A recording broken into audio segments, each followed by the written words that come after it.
NREGA আঁচনিত ভয়ংকৰ জালিয়াতি উন্নয়নৰ বিষয়া মৃণাংগ দাসৰ ভয়ংকৰ কাণ্ড কোনো কাম নকৰাকৈ বৃহৎ কমিছন লৈ কেইবাটাও ভেণ্ডৰৰ একাউণ্টত সোমোৱাইছে কেইবা কোটি টকা জুৰিয়া গাঁও পঞ্চায়তটো সোণৰ কণী দিয়া হাঁহত পৰিণত হৈছে পঞ্চায়ত প্ৰতিনিধিসকলৰ বাবে চৰকাৰৰ তথাকথিত উন্নয়নৰ ফুপুলা স্বৰূপটোকে উদঙাই দিছে জুৰিয়াৰ কেইবাটাও এনৰেগা আঁচনিৰ অধীনত হোৱা কামে কাম নকৰিও যে জুৰিয়াত বিনা বাধাত লাখ লাখ টকা আত্মসাত কৰিব পাৰে হেয়া আমি আজি দেখুৱাব বিচাৰিছো চাওকচোন এই সাইনবোৰ্ডখনলৈ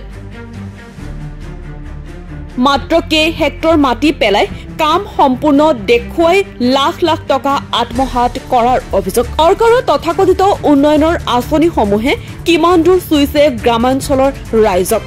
এইবোৰ কথা কাণ্ডই এতিয়া উদঙাই ধৰিছে চৰকাৰৰ তথাকথিত উন্নয়নৰ ফুপুলা স্বৰূপটোকে জুৰিয়া উন্নয়ন খণ্ডৰ বিষয়া মৃণাংগ দাসৰ ছত্ৰছায়াতে সংঘটিত হৈছে এনৰেগা আঁচনিৰ অবাধ দুৰ্নীতি মাটি অলপ পেলাইছে সেনগেবেল বা মেটেৰিয়েলছ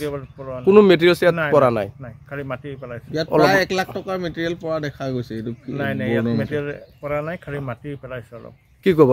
ইতিমধ্যে দেখা হৈছে মেটেৰিয়েলছৰ টকাও মানে উঠোৱা দেখা হৈছে কাম কমপ্লিট হৈছে বুলি দেখা কি ক'ব চৰকাৰক কি আহ্বান জনাব খালি মাটি পেলোৱা চৰকাৰক কি আহ্বান জনাব মানে যাতে উপযুক্ত মতে ৰাস্তাটো ভাল হয় আৰু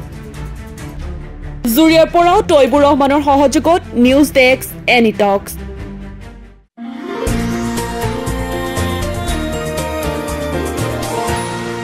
এনি টক্স হুতৰ বিপৰীতে ৰাইজৰ স্বাৰ্থত